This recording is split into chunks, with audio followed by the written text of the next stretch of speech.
লোহিত সাগরে আবারও চরম উত্তেজনা। ইয়েমেনের হুথি বিদ্রোহীরা জানিয়েছে তারা গ্রিক পরিচালিত কার্গো জাহাজ এটারনিটি সি ডুবিয়ে দেওয়ার পর 10 জন নাবিককে আটক রেখেছে। জাহাজটি লিবিয়া পতাকাবাহী ছিল। এটি চলতি মাসের শুরুতেই হুথিদের হামলার শিকার হয়। হুথি একটি ভিডিও প্রকাশ করেছে যেখানে দেখা যায় জাহাজের কয়েকজন নাবিক পরিবারের সঙ্গে যোগাযোগ করছেন এবং হুথির জিজ্ঞাসাবাদের মুখোমুখি হচ্ছেন। ওই ভিডিওতে দাবি করা হয় নাবিকেরা জানতেন না যে হুথিরা ইসরায়েলি বন্দরগামী জাহাজের উপর নিষেধাজ্ঞা জারি করেছে। এটারনিটি সির গন্তব্য ছিল ইসরায়েলের ইলাদ বন্দর, যেখানে জাহাজটি সার লোড করতে যাচ্ছিল। ফিলিপাইনের সরকার নিশ্চিত করেছে আটক 10 জনের মধ্যে 9 জনই ফিলিপাইনের নাগরিক। দেশটির প্রবাসী কর্মী মন্ত্রী হ্যান্স ক্যাগডাক জানান নাবিকেরা শারীরিকভাবে সুস্থ আছেন বলে তাদের পরিবার নিশ্চিত করেছে। তিনি আরও বলেন সরকার তাদের মুক্তি এবং নিরাপদ প্রত্যাবর্তনের জন্য সর্বোচ্চ চেষ্টা চালাচ্ছে। জাহাজটি হুথির সি ড্রোন এবং রকেট চালিত গ্রেনেড হামলার শিকার হয়। এ হামলার পর জাহাজের কর্মী এবং 3 জন সশস্ত্র নিরাপত্তারক্ষী জাহাজ ত্যাগে বাধ্য হন।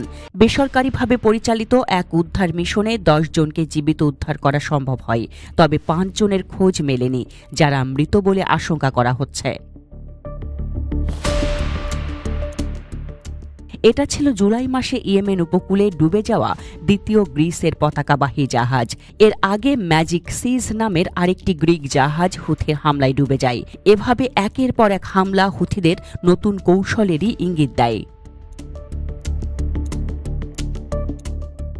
2023 সালের নভেম্বর থেকে 2024 সালের ডিসেম্বর পর্যন্ত হুথিরা 100টিরও বেশি জাহাজে হামলা চালিয়েছিল, যার মূল লক্ষ্য ছিল গাজায় ইসরায়েলি আগ্রাসনের প্রতিবাদে ফিলিস্তিনিদের সাথে সংহতি জানানো।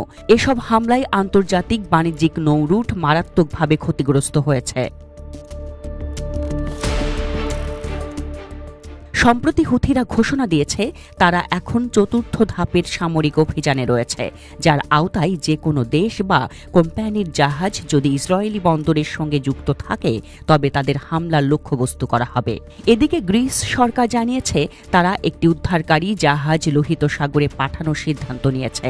এর মাধ্যমে ভবিষ্যতের দুর্ঘটনা মোকাবেলা এবং সাগরে থাকা নাবিকদের সুরক্ষা নিশ্চিত করা হবে বলে জানানো হয়। বিশ্লেষকদের মতে হুথিদের এই সামরিক কৌশল মধ্যপ্রাচ্য জুড়ে নতুন করে সংকট তৈরি করতে পারে, বিশেষ করে আন্তর্জাতিক বাণিজ্য ও সামুদ্রিক নিরাপত্তার ক্ষেত্রে। যুক্তরাষ্ট্র ও ইউরোপীয় দেশগুলো ইতোমধ্যে এই ইস্যুতে উদ্বেগ প্রকাশ করেছে। হুথির দাবি ও ভিডিও ফুটেজের সত্যতা এখনও স্বাধীনভাবে যাচাই করা যায়নি, তবে হুথির এমন তৎপরতাই লোহিত সাগর হয়ে উঠছে এক যুদ্ধক্ষেত্র, যার প্রভাব পড়ছে বিশ্বব্যাপী জাহাজ চলাচল ও নিরাপত্তার উপর। এই অবস্থায় আন্তর্জাতিক মহলের দৃষ্টি এখন হুথিদের হাতে আটক নাবিকদের মুক্তির দিকে। ফিলিপাইন, গ্রিস ও অন্যান্য সংশ্লিষ্ট দেশগুলোর সমন্বিত কূটনৈতিক প্রচেষ্টায় হয়তো এই সংকটের সমাধান এনে দিতে পারে। তবে ততদিন পর্যন্ত লোহিত সাগর রয়ে যাচ্ছে উত্তপ্ত, অনিশ্চিত এবং বিপজ্জনক।